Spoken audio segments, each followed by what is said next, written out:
Hello, welcome to techanswer.com. Today we received a question like how to copy the post link on Instagram. So this is really easy. So if you have similar questions like that, you can open Chrome browser and just browse through techanswer.com and click on ask a question and you can post your question. So get back to the tutorial. Open Instagram application on your mobile.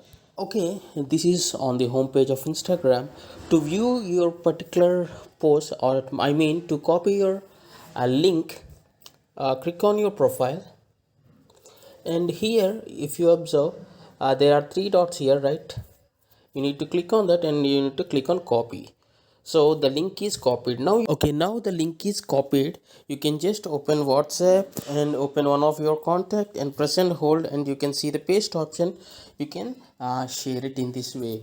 So, and one more thing, not only you can copy your own post link, but also you can copy any other's post. For example, if you really like some post, you need to click on the three dots and you can click on copy. So just click on three dots and click on copy. That's it. You can copy Instagram post link. If you like this tutorial, please do share it to others so that it may be useful to others. And if you have similar questions, you can log into techanswer.com and post your question.